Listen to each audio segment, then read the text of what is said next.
ఈ సమయంలో కొన్ని నిమిషాలు దేవుని యొక్క వాక్యాన్ని మనము ధ్యానం చేసుకుందాము. గడిచినటువంటి వారం నుండి మనము ఎఫ్ఎస్సి పత్రికలో వ్రాయబడినటువంటి విషయాలు ధ్యానం చేసుకుంటూ ఉన్నాము. ఎఫ్ఎస్సి పత్రిక 6వ అధ్యాయముల నుండి ఎఫ్ఎస్సి పత్రిక 6వ అధ్యాయము 10వ వచనం నుండి 20వ వచనం వరకు రాయబడిన విషయాలు మనము ధ్యానం చేసుకుంటూ ఉన్నాం. దేవుడిచ్చేటువంటి సర్వాంగ కవచమును మనము ధరించుకోవాలి అనే విషయాలు గత వారము నుండి ధ్యానం చేసుకుంటూ ఉన్నాం. సాధారణంగా అంతరిక్షంలోనికి వెళ్ళేవారు అంతరిక్షంలోనికి వెళ్ళాలి అంటే దానికి సంబంధించినటువంటి ఒక సూట్ వారు తొడుక్కుంటారు. అంటే మన భాషలో చెప్పాలి అంటే దానికి సంబంధించినటువంటి ఒక డ్రెస్ ఉంటుంది. ఆ డ్రెస్ను వారు తొడుక్కొని అక్కడికి వెళ్ళాలి. అది లేకపోతే వారు అక్కడికి వెళ్ళలేరు. ఒకవేళ వెళ్ళినప్పటికీ కొన్ని సెకండ్ల కంటే ఎక్కువసేపు వారు బ్రతకలేరు అక్కడ. సో అంతరిక్షానికి వెళ్ళాలి అంటే దానికి సంబంధించినటువంటి ఆ సూట్ అనేది ఏ రీతిగా అవసరమో, మారు మనసు పొంది రక్షణ అనుభవంలోనికి వచ్చినటువంటి ప్రతి క్రైస్తవుడు కూడా ఈ సర్వాంగ కవచమును ధరించుకోవాలి అనే విషయాలు మనం ధ్యానం చేసుకుంటూ ఉన్నాం. ఎవరు ధరించాలి అంటే ప్రతి ఒక్కరు కూడా ధరించాలి. అది భార్య అయినా, భర్త అయినా, పిల్లలైనా, విశ్వాస అనుభవంలోనికి నడిపించబడినటువంటి ప్రతి ఒక్కరు కూడా ఈ సర్వాంగ కవచమును ధరించవలసి ఉన్నది. ఇవన్నీ కూడా ఏమిటంటే అపవాది నుండి మనము తప్పించుకోవడానికి, మీకు అర్థం కావడానికి, హెల్మెట్ ఉందనుకోండి, వాడు కొట్టినప్పుడు ఏమవుతుందంటే దెబ్బ తగలకుండా శిరస్త్రాణము అంటారు తెలుగులో, రక్షణ అనే శిరస్త్రాణము. అవతల వాడు బాణములు విసిరినప్పుడు అడ్డు పెట్టుకోవడానికి మనకు డాలు, లేదా ఎవడన్నా పొడిచినప్పుడు తగలకుండా దెబ్బ తగలకుండా కవచము. ఇవన్నీ ఏంటి, అవతల వాడు కొడుతున్నప్పుడు మనకు దెబ్బ తగలకుండా తప్పించుకోవడానికి ఇవన్నీ కూడా ఉపయోగపడతాయి. కానీ వాడిని కొట్టడానికి, లేకపోతే వాడిని దెబ్బతీయడానికి, వారిని ఎదిరించడానికి, జయించడానికి దేవుడు మనకు ఒక ఆయుధాన్ని ఇచ్చాడు. ఏంటి ఆ ఆయుధము అంటే దేవుని వాక్యము అనబడినటువంటి ఆత్మ ఖడ్గము అని బైబిల్లో రాయబడింది. ఆ వచనాన్ని మనం చదువుకుంటే 6వ అధ్యాయము 17వ వచనములో రాయబడినటువంటి మాట, మరియు రక్షణ అను శిరస్త్రాణమును, అది దేవుని వాక్యము అనేటువంటి ఆత్మ ఖడ్గమును ధరించుకొనుడి. ఆమెన్ చెప్పండి గట్టిగా. ఒక్కటే ఆయుధము అపవాదిని ఎదిరించడానికి. మిగతావన్నీ ఏంటి, వాడు మన మీద దాడి చేసినప్పుడు మనల్ని మనము డిఫెన్స్ చేసి తప్పించుకోవడానికి సర్వాంగ కవచాన్ని దేవుడిచ్చాడు. కానీ అపవాదిని ఎదిరించడానికి ఇక్కడ రాయబడినటువంటి ఆయుధం ఏమిటంటే చేతిలో ఒక కత్తి. ఏంటి ఆ ఖడ్గము? దేవుని వాక్యము అనబడినటువంటి ఖడ్గము. గడిచినటువంటి ధ్యానములో లూసిఫర్ దేవదూత సాతానుగా ఏ రీతిగా మార్చబడ్డాడు, త్రోయబడినటువంటి దురాత్మలు కూడా ఏ రీతిగా ఈ లోకములో వాటి కార్యకలాపాలు చేస్తూ ఉన్నాయి, వాటి నుండి మనము ఏ విధంగా తప్పించుకోవాలి, వాటితో ఎలా యుద్ధం చేయాలి, కొన్ని విషయాలు గడిచినటువంటి వారములో మనము ధ్యానం చేసుకుని ఉన్నాం. ఈ దినమందు మరికొన్ని విషయాలు మనము నేర్చుకుందాము. ఎఫ్ఎస్సి పత్రికలో 6వ అధ్యాయములో మన ధ్యానము నిమిత్తమై మరొకసారి ఆ మాట మనం చదువుకుందాము. 10వ వచనముల నుండి దేవుని వాక్యాన్ని ఈ సమయంలో మనం చదువుకుందాం.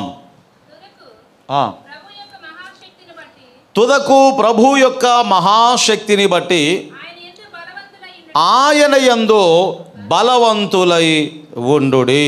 ఆ వచనాన్ని ఎలా ఆరంభించాడు అంటే తుదకు అనే మాటతో ఆరంభించాడు. మీ దగ్గర ఇంగ్లీష్ బైబిల్ ఉంటే ఒకవేళ మొబైల్లో కానీ యాప్లో మీరు చూడవచ్చు. తుదకు అనే మాట దగ్గర ఫైనల్లీ అనే మాట ఉంటుంది.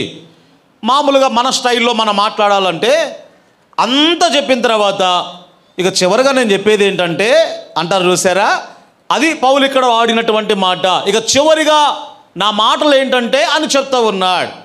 ఈ ఎఫ్ఎస్సి పత్రికలో మొత్తం 6 అధ్యాయాల్లో 155 వచనాలు ఉన్నాయి. పోయిన వారంలో మీకు చెప్పాను.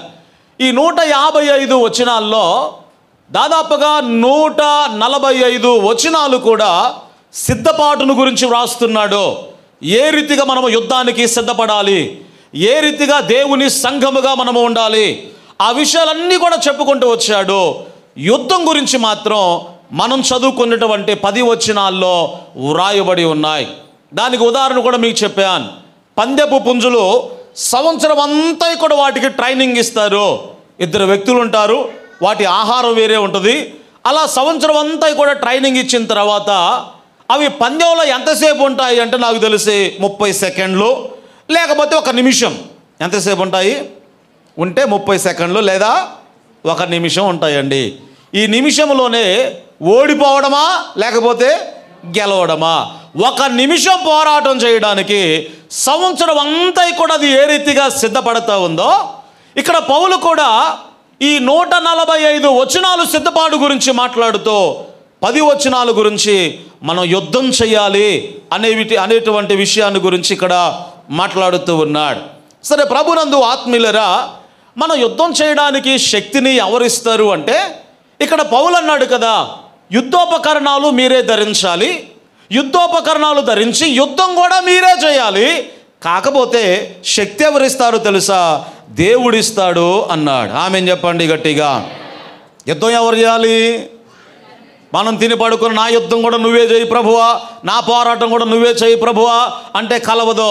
ఇది ఎలాంటిది అంటే, పిల్లలు బాగా సంవత్సరం అంతా చదివారు అనుకోండి, వాళ్ళకి అన్నీ నేర్పించారు, ఏం కావాలో అన్ని వసతులు కల్పించారు. అన్ని విద్యలు నేర్పించినటువంటి తర్వాత పరీక్షా కాలం వచ్చింది, పిల్లలు భయపడిపోతున్నారు అనుకోండి. నాన్న మరి నాకు పరీక్ష అంటే భయం వేస్తూ ఉంది, నేను రాయలేనంటే, ఏం పర్వాలేదు కొడుక నీ బదులు నేను రాస్తానులే అంటే ఊరుకుంటారా? ఏమండి, ఎవరి పరీక్ష వాళ్ళే రాయాలి.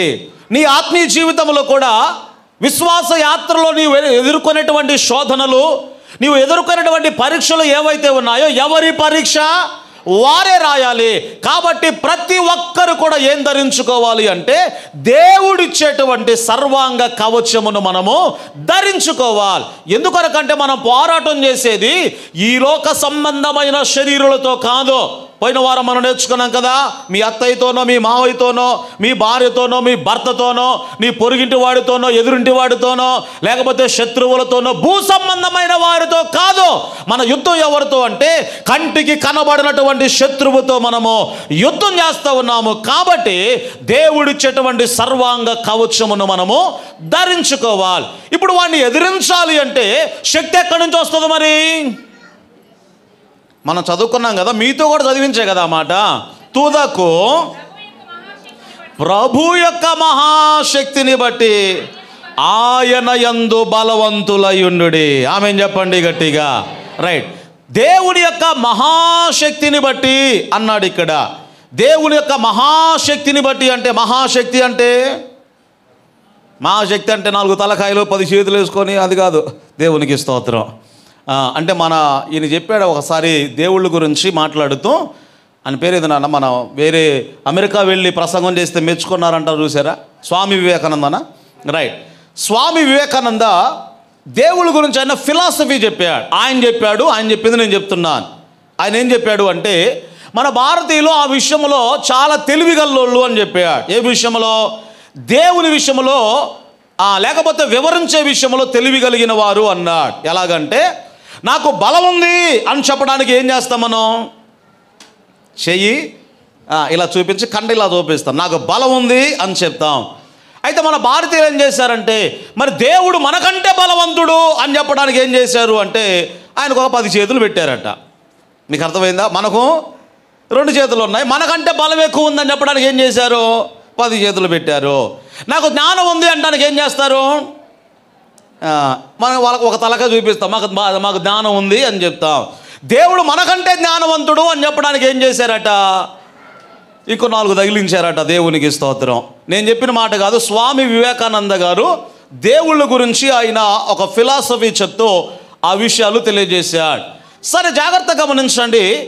దేవుని యొక్క మహాశక్తిని బట్టి అన్నాడు అంటే దేవుడు సర్వశక్తిమంతుడు. మనిషికి కావలసిన ఆ శక్తి అపవాదిని ఎదిరించగలిగినటువంటి ఆ బలము ఎక్కడి నుంచి వస్తూ ఉంది అంటే దేవుని యొద్ద నుండి మనం పొందుకుంటూ ఉన్నాం. మరి ఎలా పొందుకుంటాము? అక్కడ ఏమన్నాడు? ఆయన యందు బలవంతులయుండుడి అంటే ఇప్పుడు బలం ఎలా వస్తుంది అంటే ఆయనలో ఉంటే నీకు బలం వస్తుంది. ఆయనతో అంటు కట్టబడి ఉంటే, దేవునితో సంబంధాన్ని సహవాసాన్ని కలిగి మనము జీవించినప్పుడు ఆ బలాన్ని మనము పొందుకోగలుగుతాం. అంటే యేసయ్య అపవాదిని ఓడించాడో, లోకాన్ని జయించాడో, పాపాన్ని జయించాడో, ఆ విజయము మన సొంతము కావాలి అంటే ఆ పార్టీలో నుండి యేసయ్య పార్టీలోకి వచ్చామనుకోండి, ఆ విజయం మన సొంతం. ఆమెన్ చెప్పండి గట్టిగా. కొంతమంది ఉంటారు లేండి ఊరుకొరగా పార్టీలు, అట్లా పార్టీలు మారడం అంటే జెండాలు మారడం అని కాదు. పోయిన వారం మీకు చెప్పే కదా, ఈ ఓట్లు జరుగుతున్నప్పుడు ముఖ్యంగా మన గ్రామాల్లో జరుగుతాయి కదా, సర్పంచ్ ఓట్లు జరుగుతాయి కదా. ముందు ఒక 12 గంటల లోపల ఒక పార్టీ గెలిచింది అంటే ఇక విజయానికి దగ్గరలో ఉంది అనగానే అందరూ కొంకాలు బొక్కలు పూసుకొని ఏళ్ళు వేసుకుంటా ఎగురుతూ ఉంటారు. కొంతమంది తాగుబోతులు ఏం చేస్తారంటే ఇల్లు కూడా అందులో ఎగురుతూ ఉంటారు. సాయంకాలానికల్లా దాదాపు ఒక 5-6 ఓట్ల మెజారిటీతో ఈ పార్టీ గెలిచింది అనగానే మధ్యాహ్నం అందులో ఎగిరిన వాడు మళ్ళీ ఏం చేస్తాడంటే మళ్ళీ వచ్చేసి ఇందులో కూడా ఎగురుతూ ఉంటాడు. కాబట్టి నేను వాళ్ళ గురించి మాట్లాడటంలో దేవునికి స్తోత్రం. మనం యేసయ్య పార్టీలోనికి అందులో నుండి వచ్చాం, లోకములో నుండి యేసయ్య పార్టీలోనికి వచ్చాం. కాబట్టి ఆయనతో మనము అనుసంధానాన్ని కలిగి ఉంటే ఆయన పొందినటువంటి విజయమే మన సొంతం అవుద్ది. ఆమెన్ చెప్పండి గట్టిగా. ఆ విజయం మన సొంతం కావాలి అంటే మనం ఆయన యందుండి ఆయనతో సహవాసములు చేసి ఆ బలాన్ని ఆయన యొద్ద నుంచి పొందుకోవాలి. ఒక్క మాటలో పౌలు ఇక్కడ ఏం చెప్పదలుచుకున్నాడు అంటే శక్తి, సహాయము ఎక్కడి నుండి మనకు వస్తుందంటే దేవుని యొద్ద నుండి వస్తుంది. ఆమెన్ చెప్పండి గట్టిగా. ఒక మనిషి నేనున్నాను నీకు సహాయం చేస్తాను అని చెప్పి తర్వాత తప్పించుకోవచ్చేమో, కానీ మనము నమ్మినటువంటి దేవుడు, ఆపత్కాలములలో నమ్ముకొనదగినటువంటి సహాయకుడు ఆయన వాగ్దానం చేశాడు అంటే ఖచ్చితంగా దానిని ఆయన చేసి తీరతాడు. గట్టిగా చప్పట్లు కొడుతూ ప్రభునామాన్ని ఘనపరచుదాం. హల్లెలూయా. మనకు శక్తి, సహాయం ఎక్కడి నుంచి వస్తుందంటే దేవుని యొద్ద నుండి మనమందరము కూడా పొందుకుంటాం. సరే, అసలు మన శత్రువు ఎవరో ముందు మనం తెలుసుకోవాలి. ఇప్పుడు యుద్ధం ఎవరితో చేయాలి మనము? అది తెలిస్తేనే కదా యుద్ధం చేసేది, అవునా కదా? ఇప్పుడు మనం యుద్ధానికి వెళ్తామండి. పూర్వకాలంలో అంటే ఎలా ఉండేదంటే అవతల వాళ్ళకు ఒక డ్రెస్ కోడ్ ఉండేది, యువతల వాళ్ళకు ఒక డ్రెస్ కోడ్ ఉండేది. డ్రెస్ కోడ్ అంటే వీళ్ళు నల్ల డ్రెస్ వేసుకున్నారనుకోండి, అవతల వాళ్ళేమో తెల్ల డ్రెస్ వేసుకుంటారు. అప్పుడు శత్రువు ఎవడో ఈజీగా అర్థమవుద్ది. అందరు తెల్ల బట్టలే వేసుకున్నారు అనుకోండి, అమ్మా శత్రువు ఎవడో మిత్రుడు ఎవడో ఎవడికి అర్థం కాదు. కాబట్టి అందరూ కొట్టుకుంటారు, అందరూ చేస్తారు.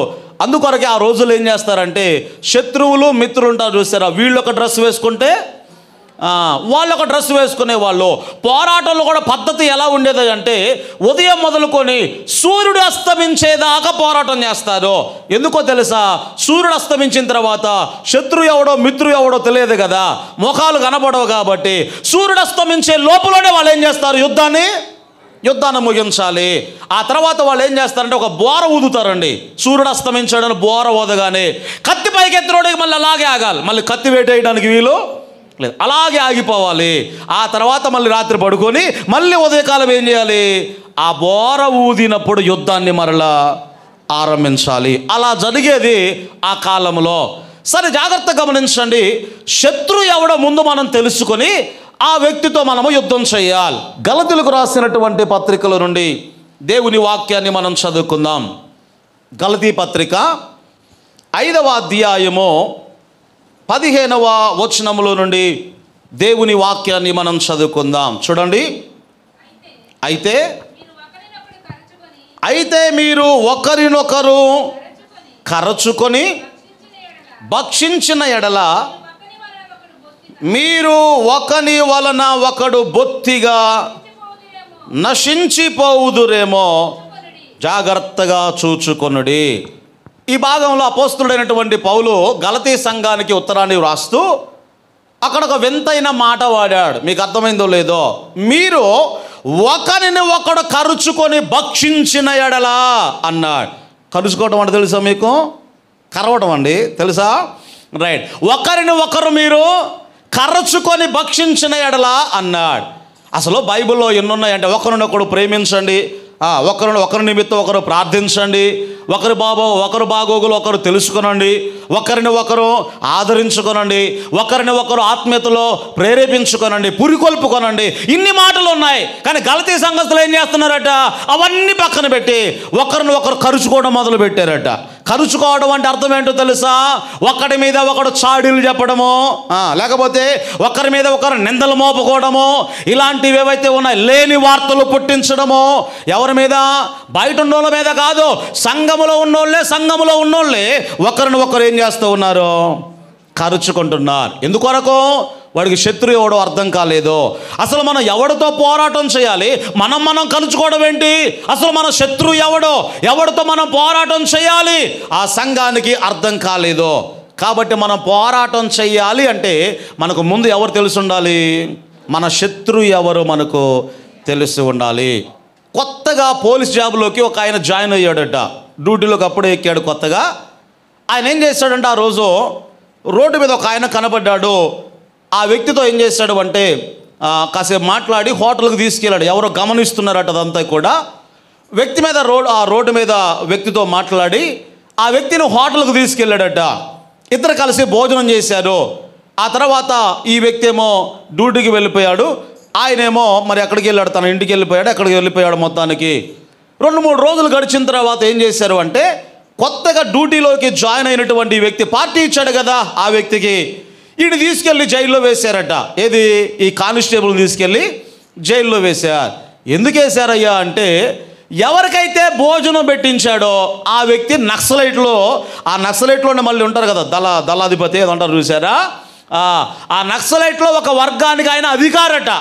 కానీ ఈయనేం చేశాడు? ఆ వ్యక్తిని తీసుకెళ్ళి భోజనం పెట్టేస్తే ఇంకో అధికారి ఎవరో చూసి ఈయన్ని తీసుకెళ్ళి జైల్లో వేశారు. జైల్లో వేసిన తర్వాత ప్రశ్నలు అడుగుతున్నారట. ఎంక్వైరీ చేస్తామంటే ముందేమన్నాడు, నాకు తెలియదయ్యా నక్సలైట్ అని, అందుకొరకే భోజనం పెట్టాను అన్నాడు. ఆ తర్వాత ఇంకొంచెం ఎంక్వైరీ చేస్తే తెలిసిందేమిటంటే, ఈయన పాత స్నేహితుడట. ఎవరికి? పోలీస్ జాబ్ వచ్చినటువంటి వ్యక్తికి ఈయన పాత స్నేహితుడు. అయితే అన్నాడట, దండాలు దశకాలు పెట్టి ఏం చెప్పాడంటే, అతడు నా పాత స్నేహితుడు అనేది మాత్రం వాస్తవమే, కానీ ఆడు నక్సలైట్ అని మాత్రం నాకు తెలియదండి.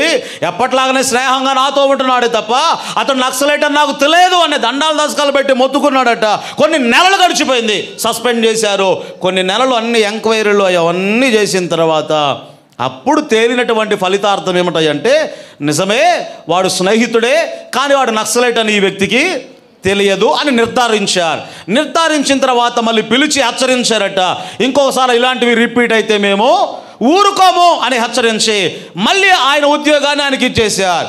ఇక ఆ రోజు నుంచి జరిగింది ఏమిటంటే, ఇంటికి ఏ చుట్ట వచ్చినా టిఫిన్ కాదు కదా, కనీసం మంచినీళ్ళు కూడా ఇవ్వట్లేదట.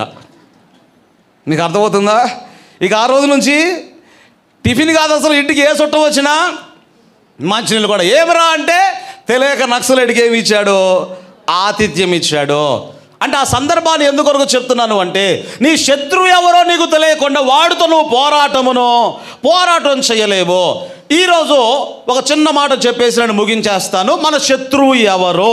ఆ మాట నేను మీకు చెప్తాను. ఎవరు మన శత్రువు అంటే, మొదటిగా అపోస్తలుడైన పౌలు కొరింథీ సంఘానికి వ్రాసినటువంటి మొదటి పత్రిక 9వ అధ్యాయము 27వ వచనముల నుండి దేవుని వాక్యాన్ని ఈ సమయంలో మనం చదువుకుందాం.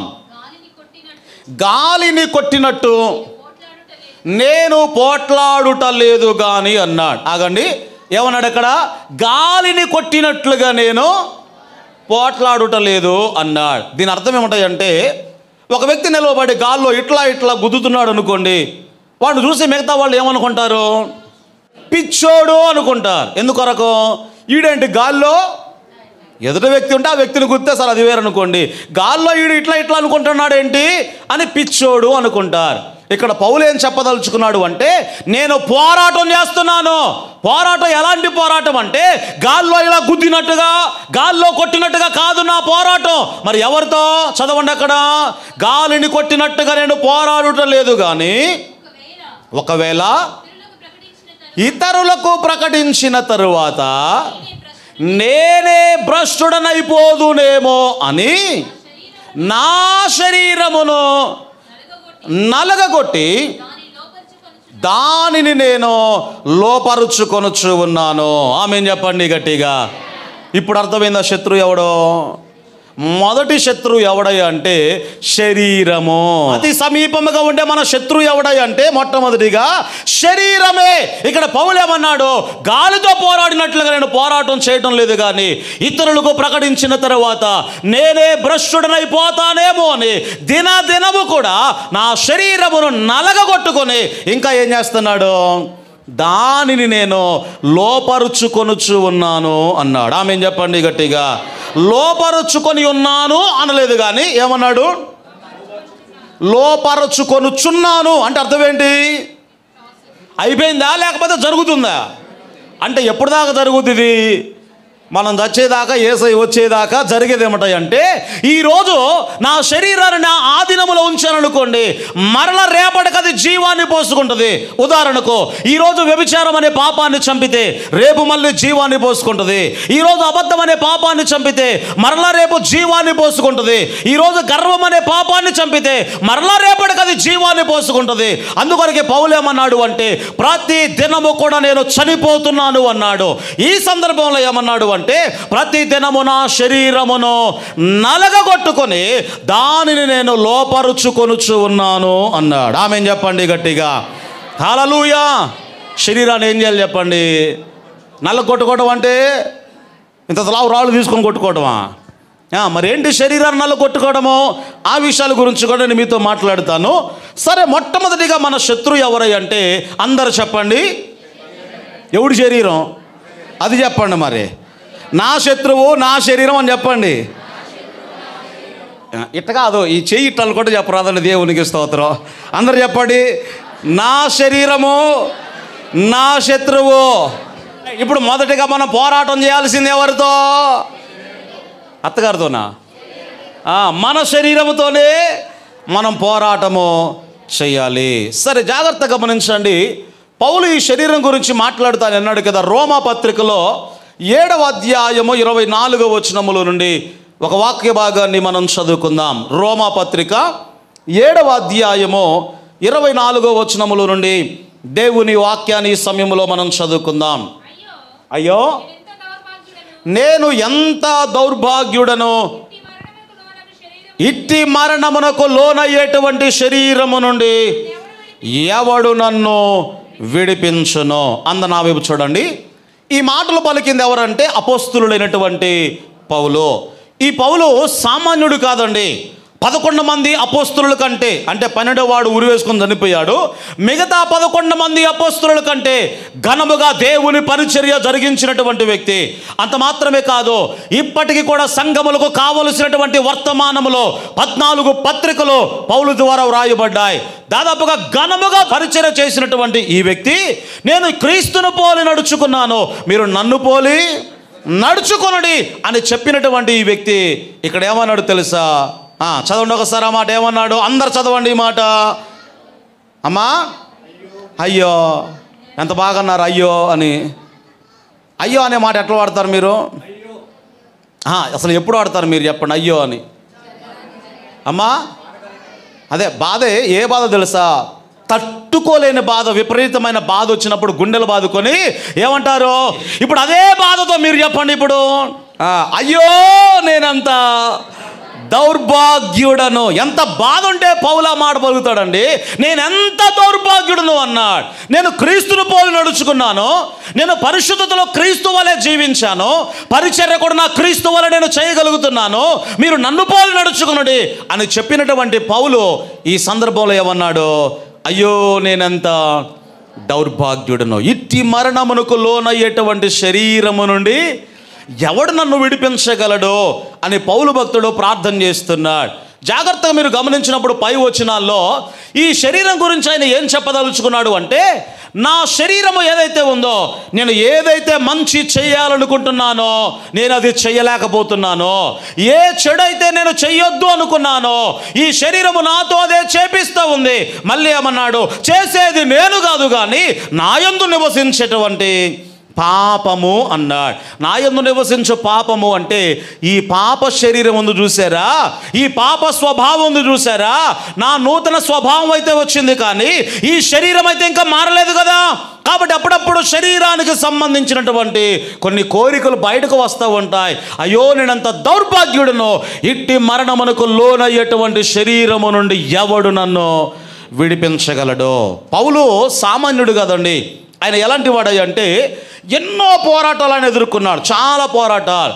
ఒకసారి ఏమన్నాడు అంటే ఎఫెస్సులో ఉన్నప్పుడు నేను మృగములతో పోరాడి తిని అన్నాడు. అంత మాత్రమే కాదు, ఒకసారి అగ్రిప్ప రాజు ఎదుట పౌలు గారిని నిలవబెట్టారు. అంటే ఈయనను కొట్టాలి, చంపాలి, జైల్లో వేయాలి అనే ఉద్దేశంతో ఈ పౌలు గారిని బంధించి అగ్రిప్ప రాజు ఎదుట నిలవబెట్టారు. అగ్రిప్ప రాజు ఎవరు అంటే ఆయన కూడా యూదుడు అండి. యూదుల కొరకు ప్రత్యేకంగా ఒక రాజును నియమించారు. ఆ రోజుల్లో రోమా ప్రభుత్వం కింద వారు బానిసలుగా ఉన్నారు. ప్రపంచం అంతటా కూడా రోమా ప్రభుత్వం కింద వారు బానిసలుగా ఉన్నారు. రోమా పౌరుడు అంటే గొప్పోడప్పుడు. సరే జాగ్రత్తగా గమనించండి.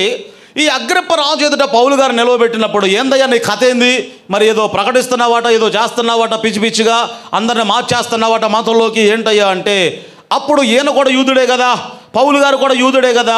అప్పుడు అడిగాడు కదా, అయ్యా నేను పలానా సమయంలో ఇలా ఉన్నప్పుడు ఒకానొక సమయంలో దమస్కు పట్టణానికి సంఘాన్ని హింసించడానికి వెళ్తుండగా యేసుక్రీస్తు నన్ను దర్శించాడు, ఆ తర్వాత నేను మార్చబడ్డాను అని తన సాక్ష్యాన్ని పంచుకున్నాడు. ఇవన్నీ చెప్పిన తర్వాత అగ్రిప్ప రాజుతో ఏమన్నాడు తెలుసా? ఈ రాజుతో అన్నాడు కదా, మీరు ప్రవక్తలను నమ్ముతున్నారా అని అడిగాడు. ఈయన తడుముకుంటున్నాడు ఈ లోపల, ఎందుకంటే ఆయనకు తెలుసు బాగా.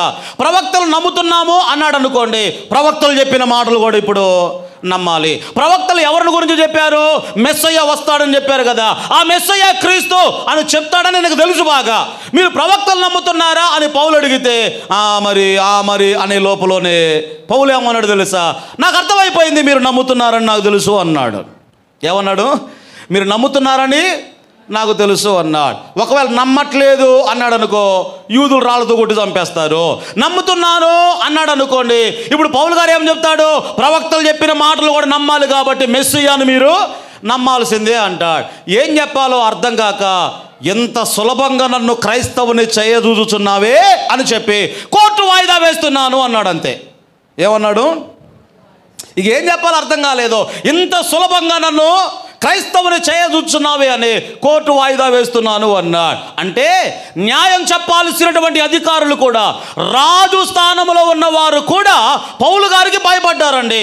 ఇంకో మాట మీకు చెప్పనా, ఒకసారి పౌలు గారిని బంధించి సంఖ్యల చేత రాజు దగ్గరకు తీసుకొచ్చారట. సహస్రాధిపతి అంటారు. సహస్రాధిపతి అంటే 1000 మందికి అధికారి. ఎంతమందికి? 1000 మందికి అధికారి. పౌలు గారిని తీసుకొచ్చి అక్కడ నిలవబెట్టారు. సహస్రాధిపతి ఒక రోమియుడు. అతడు ఏమన్నాడు అంటే, రబాయ్ ఈయన కొరడాలతో కొట్టించండి రా అని ఆజ్ఞాపించాడు. పౌలు వెంటనే ఏమన్నాడు తెలుసా? ఏ హేతువు లేకుండా, ఏ కారణము లేకుండా నేను కూడా ఒక రోమియుణ్ణి, నన్ను సంఖ్యల చేత బంధించి కొరడాలతో కొట్టిస్తావా? నేను రోమియుణ్ణి అనగానే ఈడు గుండెలు పగిలిపోయాయి. ఎవరో ఆడు కూడా రోమియుడే. ఆయన ఏమన్నాడు తెలుసా? అవునా నువ్వు రోమియుడవా? నేను చాలా కొన్ని లక్షల రూపాయల డబ్బులు ఇచ్చి రోమా పౌరసత్వాన్ని నేను సంపాదించుకున్నాను, కొనుక్కున్నాను అన్నాడు ఈ సహస్రాధిపతి. కానీ పౌలు ఏమన్నాడు? నువ్వు కొనుక్కున్నావేమో కానీ నేను పుట్టుకతోనే రోమియుడిని అన్నాడు. ఆమేన్ చెప్పండి గట్టిగా. ఇది మీకు అర్థం కాకపోవచ్చు. అదేంటి పౌలు పుట్టుకతో రోమియుడా యూదుడా అంటే, ఆయన పుట్టుకతోనే యూదుడు, రోమియుడు కూడా. అది ఎలాగో మీకు చెప్తాను. ఆ రోజుల్లో ఏం చేసేవారంటే, ఒక గ్రామం కానీ ఒక పల్లె కానీ రోమా ప్రభుత్వానికి వాళ్ళు ఏదైనా ఆ పట్టణంలో ఉన్నవారు ఎవరైనా సహాయం చేశారనుకోండి, సహాయపడ్డారనుకోండి, ఆ పట్టణాన్ని కూడా వాళ్ళు ఏం చేసేవారు అంటే, ఇది రోమ్ ప్రభుత్వానికి సంబంధించిన ప్రాంతము, వీళ్ళందరూ కూడా రోమా పౌరులు అని ప్రకటించేవారు. పౌలు గారి యొక్క తల్లిదండ్రులు ఆ పట్టణంలో వారు నివాసం చేసేవారు. కాబట్టి రోమా ప్రభుత్వం వారు ఇది కూడా రోమా ప్రభుత్వం కిందకి వస్తుంది అని ఆ గ్రామాన్ని వారు ప్రకటించారు. ఆ గ్రామంలో పౌలు గారు పుట్టాడు కాబట్టి పుట్టుకతోనే ఆయన ఏమయ్యాడు చెప్పండి? యూదా తల్లిదండ్రులకు పుట్టాడు ఒక యూదుడుగా. ఆ తర్వాత ఆ నగరంలో పుట్టాడు కాబట్టి ఏమయ్యాడు? పుట్టుకతోనే ఆయన రోమయుడు. ఇదంతా ఎందుకు చెప్తున్నాను అంటే, శిక్ష విధించేటువంటి సహస్రాధిపతి కూడా పౌలు గారికి భయపడ్డాడు. అయితే ఇప్పుడు పౌలు గారి యొక్క ఇంటెన్షన్ ఏమిటంటే, నాకు అంతమంది భయపడ్డారు, సహస్రాధిపతి భయపడ్డాడు, రోమా చక్రవర్తులు భయపడ్డారు, అగ్రిప్పరాజు భయపడ్డాడు, చాలామంది అధికారులు కూడా భయపడ్డారు, కానీ ఇది మాత్రం నాకు భయపడటం లేదు అన్నాడు. ఏంటది? అందరూ భయపడ్డారు కానీ ఇది మాత్రం నాకు భయపడటం లేదు. ఆ ప్రాసెస్లో ఏం చెప్పాడు అంటే, అయ్యో నేనెంత దౌర్భాగ్యుడనో, ఇట్టి మరణమునకు లోనయ్యేటువంటి శరీరము నుండి ఎవడు నన్ను విడిపించగలడు. ఇప్పుడు రోజు కూడా పౌలు గారు దేంతో పోరాటం చేస్తున్నాడు అంటే, ఈ శరీరముతో ఆయన పోరాటం చేస్తూ ఉన్నాడు. ఇప్పుడు మనం ఎవరితో అయినా యుద్ధం చేయాలనుకోండి, పోరాటం చేయాలి అనుకోండి, ఆ వ్యక్తిని మనం ప్రేమించగలిగితే ఆ వ్యక్తితో యుద్ధం చేయగలుగుతామా? మీకు అర్థమైందో లేదో? ఎవరితో అయితే మనం పోట్లాడాలి అనుకుంటున్నామో ఆ వ్యక్తిని గాఢంగా నువ్వు ప్రేమించావనుకో, యుద్ధం చేయగలుగుతావా? యుద్ధం చేయలేవు. ఇప్పుడు శరీరాన్ని బాగా ప్రేమించుకున్నావు అనుకో, శరీరంతో యుద్ధం చేయగలుగుతావా? నా మాటలు మీకు అర్థమవుతున్నాయో వ్యర్థమవుతున్నాయో నాకేం అర్థం కావట్లేదు. దేవునికి స్తోత్రం. ఎవరైనా ప్రేమిస్తే ఆ వ్యక్తితో మనం యుద్ధం చేయగలుగుతామా? అవునంటే అవునని చెప్పండి, లేకపోతే లేదని చెప్పండి. మీరు ఎట్లా అన్నారో అసలు ఏం అర్థం కావట్లేదు నాకు. అమ్మా రైట్. ప్రేమిస్తే ఆ వ్యక్తితో యుద్ధం చేయలేము. మరి ఇప్పుడు శరీరాన్ని బాగా ప్రేమించావనుకో, శరీరంతో యుద్ధం చేయగలవా? అది శరీరంతో మనం యుద్ధము చెయ్యలేము. పౌలు ఒక మాట జ్ఞాపకం చేస్తున్నాడు. గలతీ పత్రిక 5వ అధ్యాయము 16-17 వచనాల్లో నుండి కొన్ని విషయాలు మనం చదువుకుందాం. నేను చెప్పేదేమనగా, ఆత్మానుసారముగా నడుచుకొనుడి, అప్పుడు మీరు శరీర ఇచ్చలను నెరవేర్చరు. శరీరము ఆత్మకును, ఆత్మ శరీరమునకును విరోధముగా ఆపేక్షించును. అవి ఒకదానికొకటి ఎలా ఉన్నాయి? ఏంటంటవి? శరీరము, ఆత్మ, ఇవి రెండు ఒకదానికొకటి ఎలా ఉన్నాయట? వ్యతిరేకంగా ఉన్నాయి. కానీ ఈరోజు క్రైస్తవులు ఏమనుకున్నారు తెలుసా? ఈ రెండింటిని సమాధానపరచడానికి చూస్తున్నారు. ఏ రెండింటిని? మీకు అర్థమవుతుందమ్మా? ఏ రెండింటిని? శరీరము, అవి రెండు నువ్వు చచ్చేదాకా వ్యతిరేకంగా ఉంటాయిరా అని దేవుడు చెప్తా ఉంటే మనం ఏం చేస్తున్నాము? రెండింటిని కాంప్రమైజ్. ఏంటది? శరీరము, ఆత్మ, రెండింటిని సమాధానపరచడానికి ప్రయత్నం చేస్తూ ఉన్నారు. జాగ్రత్త. ఇదే అపోస్తలుడైన పౌలు రోమా సంఘానికి ఉత్తరాన్ని వ్రాస్తూ 8వ అధ్యాయము 5వ వచనము నుండి 8వ వచనం వరకు మీరు చదువుకుంటే, శరీరానుసారముగా ప్రవర్తించేవాడు వాడు చస్తాడు, ఆత్మానుసారముగా ప్రవర్తించేవాడు వాడు బ్రతుకుతాడు అన్నాడు. ఆమేన్ చెప్పండి గట్టిగా. ఇద్దరు కనపడుతున్నారు ఇక్కడ, శరీరానుసారుడు, ఆత్మానుసారుడు. అందరు చెప్పండి. శరీరానుసారుడు అంటే ఎవరు అమ్మా? రైట్. మీకు అర్థమయ్యేటట్టు చెప్తాను. ఇది మనసు అనుకుందాం. నేను మధ్యలో ఉన్నాను, ఇది మనసు. ఈ వైపున శరీరం ఉంది, ఈ వైపునేమో ఆత్మ ఉంది. ఇటువైపున శరీర కార్యాలు ఉన్నాయి, ఇటువైపునేమో ఆత్మ కార్యాలు ఉన్నాయి. మనసు శరీర కార్యాల వైపు తిరిగిందనుకోండి, ఆత్మానుసారుడా? మనసు శరీర కార్యాల వైపు తిరిగిందనుకోండి, ఎవరైనా శరీరానుసారుడు. ఈ మనసు ఆత్మకార్యాల వైపు తిరిగిందనుకోండి, అంతే. పెద్ద ప్రసంగాలు అక్కర్ల. దేవునికి స్తోత్రం. మనసు శరీర కార్యాల వైపు తిరిగితే శరీరానుసారుడు, మనసు ఆత్మకార్యాల వైపు తిరిగితే ఆత్మానుసారుడు. ఒకవేళ శరీర కార్యాల వైపు తిరిగిందా, కింద అన్నాడు అక్కడ గలతీ పత్రికలో, శరీర కార్యములు స్పష్టమై ఉన్నవి అని పెద్ద లిస్ట్ ఒకటి చెప్పాడండి. ఆ శరీర కార్యాల వైపు ఒకవేళ తిరుగుతున్నావేమో. ఏంటి శరీరానికి సంబంధించిన కార్యాలంటే కొన్ని మీకు చెప్తాను. వస్త్రాలు శరీరానికి సంబంధించినవి, అలంకరణ శరీరానికి సంబంధించినది, ఇంకేంటి ఘనత శరీరానికి సంబంధించింది, గర్వము శరీరానికి సంబంధించింది, ఇంకేమన్నా ధనాశ శరీరానికి సంబంధించింది, తిండి అంటే ఏంటి? తిండి మానేయండి అని కాదు దీని అర్థం ఏమిటంటే కంట్రోల్డ్గా నీ శరీరాన్ని ఎంతవరకు నువ్వు అదుపులో పెట్టుకోగలవో అంతవరకే జాగ్రత్తగా తిను అంటాడు. బాగా పేకల దాకా తిన్నావు అనుకోండి, నువ్వు వద్దన్న నిద్ర వస్తుంది. దేవునికి స్తోత్రం. మత్తు వల్ల మీకు అది తెలుసా? ఇప్పుడు తినగానే కొంతమందికి ఎందుకు నిద్ర వస్తుందంటే ఓవర్ డోస్ ఎక్కువైపోయింది కాబట్టి. తాగుబోతుడికి ఎట్లా నిద్ర వస్తుందో తిండి వలన కూడా మీరు మత్తులై ఉండొద్దు అన్నది బైబిల్లో. ఉందా లేదా? నా బైబిల్ అయితే ఉంది మరి ఆ మాట. తిండి వలన కూడా మీరు మత్తులై, ఇంకో మాట అన్నాడు ఉండే, తిండిబోతులకు దేవుని రాజ్యంలో. నువ్వు తిండిపోతావు ఎవరు నాకు తెలియదులే కానీ ఇంకో మాట అన్నాడు. ఇవన్నీ రిఫరెన్స్ చదివించడానికి సమయం లేదులే కానీ, నీవు తిండిపోతూ అయిన ఎడల నీ గొంతుకు ఒక కత్తి పెట్టుకో అన్నాడు. అర్థమైన వారు ఆమేన్ చెప్పండి గట్టిగా. ఒకసారి తిండిపోతాడట, హాస్పిటల్కి వెళ్ళాడు. తిని తిని తిని గ్యాస్ వామ ఏదో మొత్తానికి కొవ్వు పెరిగిపోయి రోగాలన్నీ వచ్చేసి హాస్పిటల్కి వెళ్ళాడట. హాస్పిటల్కి వెళ్ళిన తర్వాత డాక్టర్ గారు అన్ని పరీక్షలు చేశాడు. నాయన కొంచెం నువ్వు డైటింగ్ చేయాలి అన్నాడట. డైటింగ్ అంటే ఏంటో ఈయన గారికి అర్థం కాల. నువ్వు డైటింగ్ చేయాలి అన్నాడు.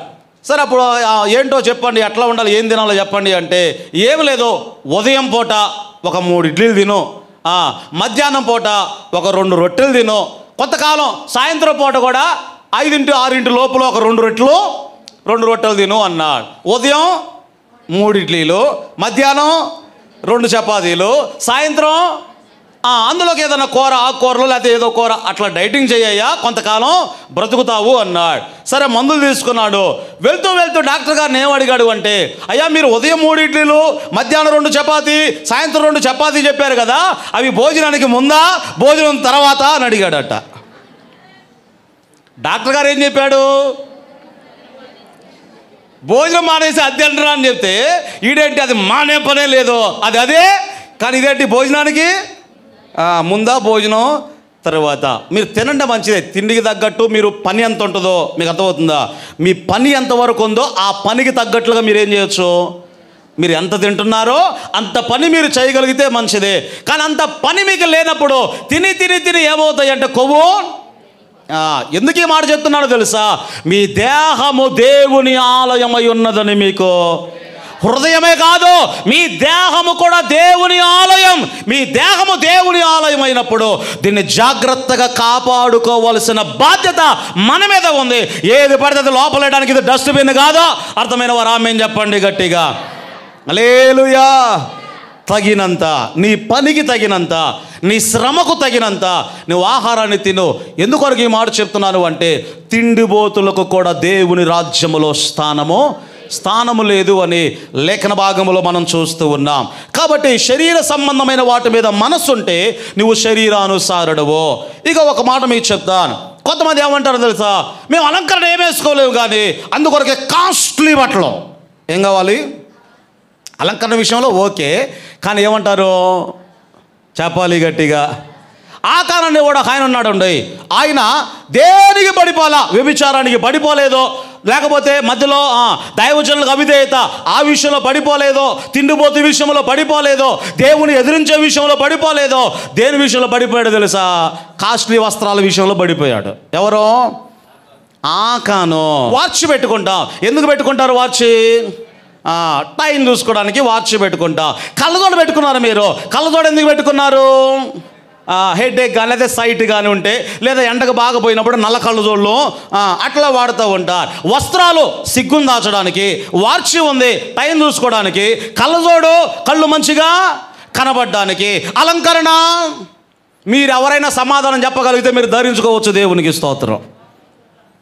అయ్యా బైబిల్ ఒక మాట రాయబడింది, సుందరమైన మీ దేహములకు ఎక్కువ సౌందర్యము అక్కర్లేదు. మీ భర్తలు ఒకవేళ అన్యులైతే, వాళ్ళు ఆటంకపరిస్తే, నువ్వు ఇలా ఉండాలని కోరితే నువ్వు అలా ఉండొచ్చు. మీకు అర్థమైందని అనుకుంటున్నా. నీ భర్త అన్యుడో, వాక్యం తెలియదో, బైబిల్ తెలియదో, ఇలా ఉండాలి అని కోరుకున్నప్పుడు నువ్వు అలా ఉండడంలో తప్పు లేదు. కానీ ఇద్దరు క్రైస్తవులైనప్పుడు, ఇద్దరు భార్య భర్తలు క్రైస్తవులైనప్పుడు, ఇద్దరు వాక్యం ఎరిగిన వారు కాబట్టి, ఒకరు వాక్యానికి అవిధేయులైనా ఇంకొకరు ఏం చేయాలి, అలా కాదు ఇలా ఉండాలి అని చెప్పుకోవాలి. అర్థమైన వారు ఆమేన్ చెప్పండి గట్టిగా. హల్లెలూయా. జాగ్రత్త. శరీరానుసారమైనటువంటి వాటి మీద నువ్వు మనస్సు పెడుతున్నావు అంటే నువ్వు శరీరానుసారివే. కానీ ఎంతసేపు వాక్యమో, ప్రార్థన, లేకపోతే ఆత్మీయత, దేవుని సంఘమో, దేవునితో గడపాలి, ఈ ఆలోచనలు కలిగి నువ్వు జీవించగలుగుతున్నావా? ఒక మాట చెప్పనా, ఈ రోజులో ఎలా ఉన్నారంటే, 100 రూపాయలేమో శరీరం లోపల పొట్టలోకి పోతే తినడానికి, 1000 రూపాయలేమో పైన శరీరానికి పూసుకోవడానికి జరుగుతుంది. తెలుసా మీకు? 100 రూపాయలేమో కడుపులోకి పోవడానికి, 1000 రూపాయలేమో. ఇంకో మాట మీకు చెప్తా, లోపల ఇప్పుడు కడుపులో పడే ఫ్రూట్స్ కూడా ఇప్పుడు ఏమవుతుందో తెలుసా, ఈ మొహానికి పూసుకుని వస్తున్నాయి ఇప్పుడు మొత్తం ఫ్రూట్స్ దానికి సంబంధించినవి. మీకు అర్థమవుతుందమ్మా?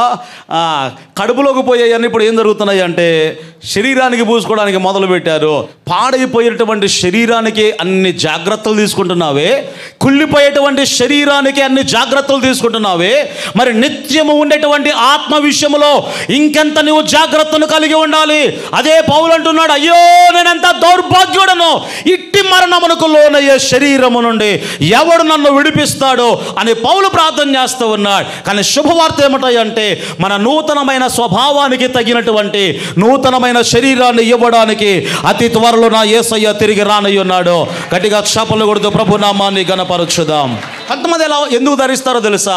సమాజంలోకి పోతే మరీ చీప్గా చూస్తారేమో ఏమీ లేకపోతే, అదొక ఆలోచన. రెండోది మరీ భేదవారిగా చూస్తారేమో, మరి దిక్కులేని వారిలాగా చూస్తారేమో. అంటే ఏంటి?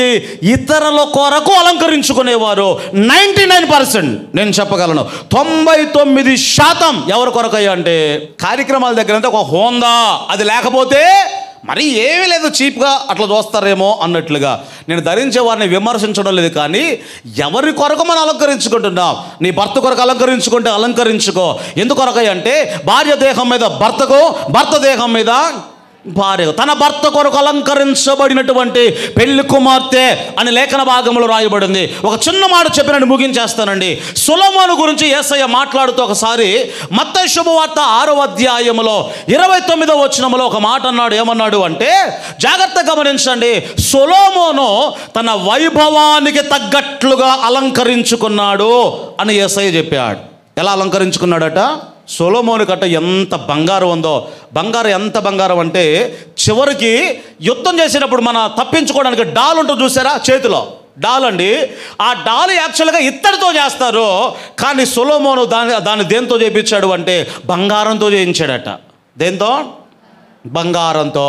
ఆ బంగారంతో చేయించడంలో కూడా ఇంకో జ్ఞానం ఉందిలేండి. ఏంటంటే ఎవడైనా ఎదుట శత్రువు ఉన్నప్పుడు దీన్ని ఇలా పెట్టాడు అనుకోండి, ఆ సూర్యరశ్మి ఏదైతే ఉందో దీని మీద పడి ఆ రిఫ్లెక్ట్ అనేది ఎవరి మీద పడుద్ది? వాడి కంట్లో పడితే వీడితో సరిగా యుద్ధం చేయలేడు. ఈ లోపల వీడేం చేస్తాడు? కత్తి తీసుకొని. అప్పుడు అద్దాలు లేవు కదా. బంగారం, ఆ మెరుగుపెట్టబడిన బంగారం, ఆ డాల్ ఏదైతే ఉందో అలా చేతిలో ఇలా పెట్టుకుంటాడు. శత్రువు ఎదురుకుండా ఉంటాడు కదా, ఆ సూర్యరశ్మి వెలుగు వాడి కంట్లో పడుద్ది. అప్పుడు వాడు సరిగా యుద్ధం చేయలేడు. ఇక దేవాలయం మందిర పరికరాలు ఏవైతే ఉన్నాయో ఇటుకకు కూడా సొలొమోను ఏం చేశాడు అంటే బంగారాన్ని పొదిగించాడట. అందుకొరకే కొత్త నిబంధనలో దానికి ఏం పేరు పెట్టబడిందంటే శృంగారమనబడినటువంటి దేవాలయము. ఆమేన్ చెప్పండి గట్టిగా. నెబుకద్నెజరు రాజు వచ్చినప్పుడు ఎందుకొరకు దేవాలయాన్ని పూర్తిగా నేలమట్టం చేశాడు? రాయి మీద రాయి లేకుండా ఎందుకొరకు ఒలు చేసుకుని వెళ్ళిపోయారు అంటే ఏ రాయిలో ఏ బంగారం ఉందో రాయి తీసి ఏం చేశాడట? ఆ బంగారాన్ని అంతా కూడా ఒలు చేసుకుని వెళ్ళిపోయారు రాజులందరూ. అంటే అంత బంగారం కలిగిన వాడు సొలొమోను. అయితే యేసయ్య ఏమన్నాడు? తన వైభవానికి తగ్గట్టుగా అలంకరించుకున్నాడట. ఎవరు చెప్పాలి గట్టిగా? కొంతమంది అనేది అదే కాస్ట్లీ చీరలు అంటే మా స్తోమతకు తగ్గట్టుగా ఒక 20,000 30,000 అనుకుంటారేమో. ఇప్పుడు ఈయన కూడా తన వైభవానికి తగ్గట్లుగా అలంకరించుకుంటే యేసయ్య ఒక మాట అన్నాడు, చదవండి అక్కడ. మత్తయి శుభవార్త 6వ అధ్యాయము 29వ వచనములో రాయబడినటువంటి మాట, సమస్త వైభవముతో కూడిన సొలొమోను సహితము దీనిలో ఒకదాని వలెనైనను అలంకరింపబడలేదు. దేవుడు దేంతో పోలుస్తున్నాడు తెలుసా? గడ్డి పువ్వులు చూపిస్తున్నాడు. ఏం చూపించాడు? గడ్డి పువ్వులు చూపించి ఏమన్నాడు తెలుసా? సొలొమోను తన వైభవానికి తగ్గట్లుగా అలంకరించుకున్నాడు, కానీ గడ్డి పువ్వు మందం కూడా ఆడు చేయడు అన్నాడు. మీకు అర్థమైందో లేదు ఈ మాట? తన వైభవానికి తగ్గట్లుగా అలంకరించుకున్నాడు, కానీ గడ్డి పువ్వు మందం కూడా సొలొమోను చెయ్యడు అని మాట్లాడుతున్నాడు. అంటే గడ్డి పువ్వులను దేవుడు అలా అలంకరించాడు అనే సందర్భంలో ఆ మాట యేసయ్య మాట్లాడుతున్నాడు. ఇదంతా ఎందుకు చెప్తున్నాను అంటే ఈరోజు అలంకరణ గురించినటువంటి బోధలో కనుమరుగైపోయాయి. మళ్ళీ చెప్తున్నా, నీ భర్త ఒకవేళ అన్యుడైతే, నీ భర్త ఒకవేళ కోరితే నీ భర్తకు తగినట్లుగా నీవు జీవించు. కానీ ఇద్దరు ఒకవేళ క్రైస్తవులు అయినట్లయితే, దేవుని వాక్యము ఎరిగిన వారు కాబట్టి పేతురు గారు తన పత్రికను రాస్తూ ఏమన్నాడు తెలుసా? 3వ అధ్యాయము 3వ వచనముల నుండి దేవుని వాక్యాన్ని ఈ సమయంలో మనం చదువుకుందాం. జడలు అల్లుకొనుటయు, బంగారు నగలు పెట్టుకొనుటయు, వస్త్రములు ధరించుకొనుటయు, వెలుపటి అలంకారము మీకు అలంకారముగా ఉండక. జడలు అల్లుకునే విషయం కూడా బైబిల్ చెప్తూ ఉందంటే దీన్ని మనం దాచిపెట్టలేం కదా. అర్థమైన వారు ఆమేన్ చెప్పండి గట్టిగా. జడలు అల్లుకునే విషయంలో కూడా జాగ్రత్తగా ఉండండి అన్నాడు. ఇంకా ఏమన్నాడు? బంగారు నగలు పెట్టుకొనుటయు, వస్త్రములు ధరించుకొనుటయు, వెలుపటి అలంకరణ మీకు అలంకారముగా ఉండక. ఏమన్నాడు అక్కడ? వెలుపటి అలంకరణ మీకు అలంకారముగా ఉండక. మరి ఏముండాలి? సాధువైనట్టు మృదువైనట్టునైనా గుణము అనేటువంటి ఎప్పటికీ నాశనము కాని అలంకారము గల మీ హృదయపు అంతరంగ స్వభావము మీకు అలంకారముగా ఉండవలెను. అది దేవుని దృష్టికి చాలా విలువైనది. ఆమేన్ చెప్పండి గట్టిగా. బంగారు నెక్లెసా లేకపోతే అక్షయమైనటువంటి అలంకరణ విలువైంది దేవునికి. ఇక్కడ ఏమన్నాడు? ఎప్పటికీ నాశనం కానటువంటి మంచి గుణము అనబడిన అక్షయమైన అలంకరణ అది దేవుని దృష్టికి మిగుల. సరే, దీన్ని కూడా చాలామంది ఏమన్నారో తెలుసా? ఇక్కడ జడలు అల్లుకోవటం, బంగారు నగలు పెట్టుకోవటం, వస్త్రాలు వేసుకోవటం, ఈ విషయంలో జాగ్రత్తగా ఉండమన్నాడు కదా. అంటే మరి వస్త్రాలు కూడా వేసుకోవద్దా అన్నారు కొంతమంది. ఆ విషయంలో ఒక చోట క్లారిటీ ఇచ్చాడు. అది కూడా చదివించేసి నేను ముగించేస్తాను. తిమోతి గారికి ఉత్తరాన్ని వ్రాస్తూ మొదటి పత్రికలో 2వ అధ్యాయము 9వ వచనములో అందరూ చూడండి అన్నమాట. స్త్రీలును ఎలా ఉండాలమ్మా? అమ్మ క్రైస్తవ స్త్రీలారా, స్త్రీలును అనకువ, కొంచెం అనుకువయు, తర్వాత స్వస్థ బుద్ధియు గలవారయుండి. ఇక్కడ ఏమన్నాడు అంటే అక్కడ వస్త్రాల విషయంలో చెప్పాడు కదా. ఇక్కడ పౌలు గారు రాస్తే ఏమన్నాడు అంటే తగు మాత్రపు వస్త్రముల చేతనే గాని జడలతోనైనను, బంగారముతోనైనను, ముత్యములతోనైనను, మళ్ళీ వస్త్రాల దగ్గరకు వచ్చేసరికి ఏమన్నాడు అంటే మిగుల వెలగల వస్త్రములతోనైనను. ఏమన్నాడు అక్కడ? మిగుల విలువైన వస్త్రములతోనైనా. అన్నిటిలో బాగానే ఉంటాము కానీ కాస్ట్లీ చీర చూసామంటే, చీరే కాదులే ప్యాంటు షర్టు కూడా దేవునికి స్తోత్రం, మన లాకెళ్ళి సీరియస్గా చూస్తారు వీళ్ళు. అన్నిటిలో బాగానే ఉంటాము కానీ కాస్ట్లీ వస్త్రాలు చూసామంటే మనసాగదు. కానీ ఇక్కడ పౌలు ఏమన్నాడు? మిగుల వెలగలిగినటువంటి వస్త్రముల విషయంలో కూడా మీరు జాగ్రత్తగా ఉన్నాడు. ముఖ్యంగా ఎవరికి చెప్పాడంటే అక్కడ స్త్రీలును. ఏమన్నాడు అక్కడ? ముఖ్యంగా స్త్రీలును అనుకువయో స్వస్థ బుద్ధి గలవారై ఉండండి. ఇక ఆ విషయాలన్నీ మాట్లాడుతూ 10వ వచనములో ఏమన్నాడు అంటే దైవభక్తి గలవారమని చెప్పుకొని స్త్రీలకు తగినట్లుగా ఉండాలి అన్నాడు. అర్థమైన వారు ఆమేన్ చెప్పండి గట్టిగా. ముఖ్యంగా స్త్రీలారా ఎలా ఉండాలట? అవన్నీ చెప్పామన్నాడు అంటే దైవభక్తి గలవారమని చెప్పుకొని స్త్రీలకు తగినట్లుగా జాగ్రత్త. నీ స్వభావం ఏంటో తెలుసా? 10 మందిలోకి పోయినప్పుడు ఏమని అంటారేమో, మరి పేదవారిగా చూస్తారేమో, మరి దిక్కుమాలిన వారిలాగా చూస్తారేమో అని చెప్పి 10 మంది ఘనత కొరకు ఒకవేళ ధరించుకుంటున్నావేమో జాగ్రత్త. ప్రతి దానిని బట్టి కూడా దేవుడు నిన్ను లెక్క అడుగుతాడు.